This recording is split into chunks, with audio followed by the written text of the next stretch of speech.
तो प्यारे विद्यार्थियों नमस्कार, स्वागत है आप सबका एक और नए वीडियो में। प्यारे विद्यार्थियों, आज हम यहां पर देखने वाले हैं कक्षा 9वीं वार्षिक परीक्षा 2025 के लिए आपका 10 फरवरी को होने वाला गणित विषय का पूरा क्वेश्चन पेपर और इसका पूरा सॉल्यूशन।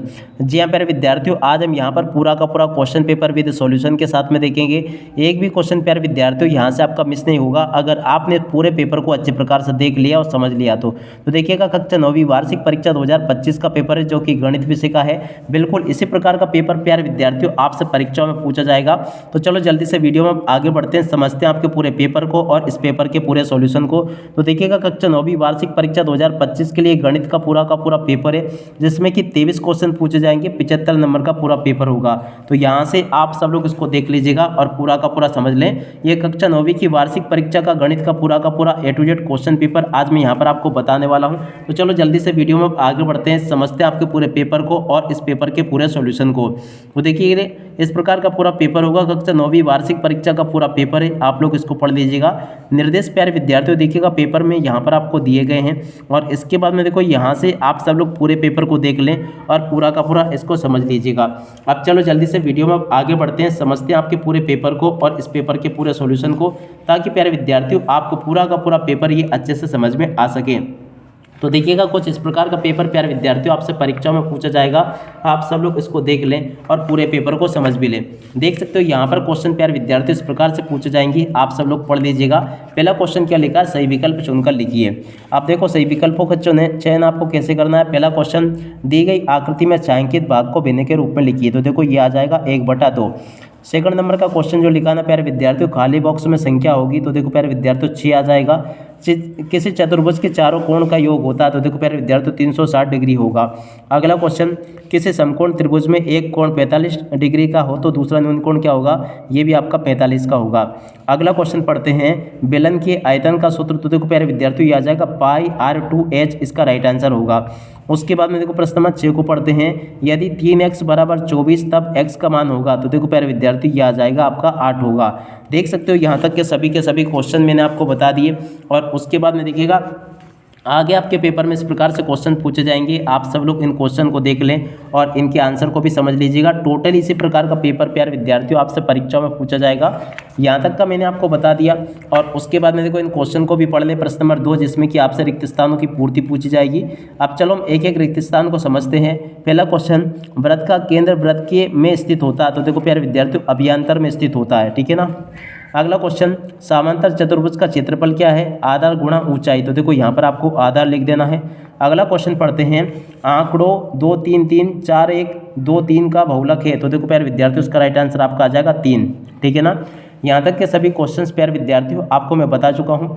अगला क्वेश्चन, अपरिमेय तथा एक अपरिमेय संख्या का योगफल सदैव होगा। तो देखो प्यारे विद्यार्थियों ये हमेशा अपरिमेय संख्या ही होगा, ठीक है ना। यहाँ तक के सभी क्वेश्चन प्यारे विद्यार्थियों आपको मैंने बता दिए। अब चलो जल्दी से वीडियो में आगे बढ़ते हैं, आगे के सभी क्वेश्चन और उन क्वेश्चन के आंसर को देखते हैं। तो देख लीजिएगा प्यारे विद्यार्थियों, इसके बाद में आप सब लोग इनको पढ़ लें। प्रश्न नंबर 5 लिखा है, बहुपद x की घात 2 + 2x + 5 में x² का गुणांक है। तो देखो प्यारे विद्यार्थियों कितना है इसमें 1, ठीक है। पाई एक संख्या है। तो देखो प्यारे विद्यार्थियों पाई जो है ना अपरिमेय संख्या है, तो यहाँ से आपको अपरिमेय लिख लेना आपको।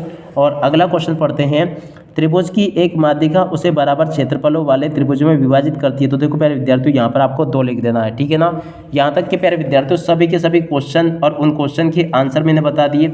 उसके बाद में देखिएगा ये इंग्लिश मीडियम के बच्चों के लिए पूरा का पूरा पेपर दिया गया है यहाँ से, तो इसे भी आपको देख लेना है। और उसके बाद में देखो प्यारे विद्यार्थियों अगले क्वेश्चन ये लिखे हैं, जोड़ियाँ बनाकर लिखिए। तो जी हाँ प्यारे विद्यार्थियों यहाँ से आपको जोड़ियाँ बनानी है। पहले नंबर की जोड़ी का मिलान प्यारे विद्यार्थियों आपको 8 से कर लेना है। दूसरे नंबर की जोड़ी का मिलान प्यारे विद्यार्थियों आपको 105 से कर लेना है। और तीसरे नंबर पे जो लिखा है ना इसकी जोड़ी का मिलान आपका -28 से हो जाएगा। और चौथे नंबर की जोड़ी का मिलान प्यारे विद्यार्थियों देखिएगा आपका हो जाएगा 0.004 से, ठीक है ना। उसके बाद में देखो प्रश्न नंबर 5 जो लिखा ना इसकी जोड़ी का मिलान आपको गा नंबर से कर लेना है। और छठे नंबर की जोड़ी का मिलान प्यारे विद्यार्थियों आपको खा से कर लेना है, ठीक है ना। देख सकते हो प्यारे विद्यार्थियों यहाँ तक का पूरा जोड़ी मिलान मैंने आपको बता दिया। उम्मीद करता हूँ कि पूरा का पूरा ये आपको यहाँ तक का समझ में आ गया होगा। और उसके बाद में देखो इस प्रकार के क्वेश्चन पूछे जाएंगे आपके पेपर में, इनको भी आप लोगों को देख लेना है। अब चलो इसके बाद में हम आगे बढ़ते हैं, आगे के सभी क्वेश्चन और उन क्वेश्चन के आंसर को देख लेते हैं। तो देखो प्यारे विद्यार्थियों, प्रश्न नंबर 4 में आपसे सत्य असत्य पूछे जाएंगे। तो चलो हम एक एक सत्य असत्य को देख लेते हैं। तो देखो पहला क्वेश्चन पूछा गया, समीकरण y बराबर 3x + 5 में अपरिमित रूप से अनेक हल होंगे। तो देखो प्यारे विद्यार्थियों, ये आपका असत्य हो जाएगा। एक सिक्के को उछालने पर चित्त आने की प्रायिकता 1/6 होगी। तो देखो ये भी आपका असत्य हो जाएगा। अगला क्वेश्चन पढ़ते हैं, किसी घटना के घटने की प्रायिकता 1 से अधिक हो सकती है। तो देखो प्यारे विद्यार्थियों, ये भी आपका असत्य होगा, ठीक है ना, इसे भी आपको असत्य कर लेना है। अगला क्वेश्चन पढ़ते हैं, एक घात वाले बहुपद को रैखिक बहुपद कहते हैं। तो देखो ये भी आपका सत्य हो जाएगा। अगला क्वेश्चन पढ़ते हैं, वृत्त की सबसे बड़ी जीवा वृत्त का व्यास होती है। तो देखो ये भी आपका सत्य होगा। और अगला क्वेश्चन पढ़ते हैं, वर्ग अंतराल 10 से 20 में 10 वर्ग की उच्च सीमा है। तो देखो ये भी आपका असत्य हो जाएगा, ठीक है प्यारे विद्यार्थियों। देख सकते हो यहाँ तक का सत्य सत्य वगैरह सब कुछ मैंने आपको बता दिए। उम्मीद करता हूँ कि यहाँ तक का पूरा ये पेपर आपको अच्छे प्रकार से समझ में आ गया होगा। आप सब लोग इस पूरे पेपर को यहाँ तक का देख लें और पूरा का पूरा इसको हल कर लेना। और उसके बाद में देखो आगे आपके पेपर में इस प्रकार से क्वेश्चंस दिए गए हैं, इन सबको आप लोग पढ़ लें और अच्छे प्रकार से इसको भी समझ लेना। अब इसके बाद में देखिएगा प्यारे विद्यार्थियों, प्रश्न नंबर 5 में आपसे एक शब्द या फिर एक वाक्य में उत्तर पूछे जाएंगे। तो आप सब लोग प्यारे विद्यार्थियों इन क्वेश्चन के आंसर को भी देख लें और पूरा का पूरा इनको समझ भी लें। पहला क्वेश्चन पढ़ते हैं, क्या लिखा है, घन के आयतन का सूत्र लिखिए। तो देखो प्यारे विद्यार्थियों, ये होगा भुजा की घात 3। क्या लिख देना यहाँ से आपको, भुजा की घात 3 घन के आयतन का सूत्र होगा। अगला क्वेश्चन पढ़ते हैं, किसी विषमबाहु त्रिभुज का परिमाप ज्ञात करने संबंधी सूत्र लिखिए। तो देखो प्यारे विद्यार्थियों, ये हो जाएगा P बराबर A + B + C, इसका राइट आंसर होगा, ठीक है ना। अगला क्वेश्चन, मूल बिंदु की निर्देशांक लिखिए। तो देखो प्यारे विद्यार्थियों 0 0 इसका राइट आंसर आ जाएगा। अगला क्वेश्चन पढ़ते हैं, पूरक कोण क्या है। तो देखो प्यारे विद्यार्थियों, जब दो कोणों का योग 90 डिग्री हो तो उसे पूरक कोण कहते हैं, इसका राइट आंसर होगा। बिंदु -3 5 किस चतुर्थांश में स्थित है। तो देखो प्यारे विद्यार्थियों, प्रथम चतुर्थांश में स्थित है। समबाहु त्रिभुज का क्या होता है। तो देखो जिसकी तीनों भुजाएं समान हो उसे हम समबाहु त्रिभुज कहते हैं।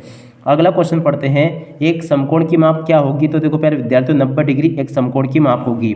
देख सकते हो प्यारे विद्यार्थियों, यहाँ तक के सभी क्वेश्चन और उन क्वेश्चन के आंसर मैंने आपको बता दिए। उम्मीद करता हूँ कि यहाँ तक के सभी क्वेश्चन और उन क्वेश्चन के आंसर आप लोगों ने समझ लिए होंगे।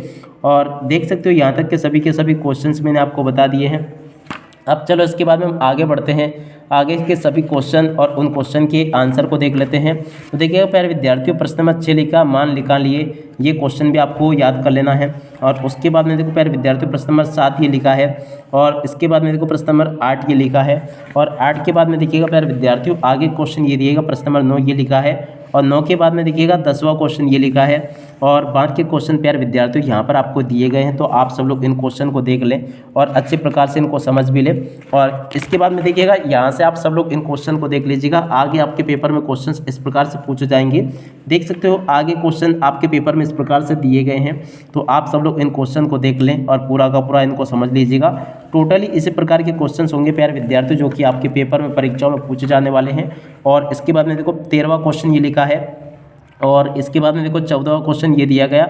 बहुत ही जल्दी प्यारे विद्यार्थियों आप सभी के लिए एक फुल वीडियो लेकर आने वाला हूँ, जिसमें कि मैं आपको इन सभी क्वेश्चन के आंसर बताऊँगा। एक भी क्वेश्चन प्यारे विद्यार्थियों वहाँ से आपका नहीं छूटेगा।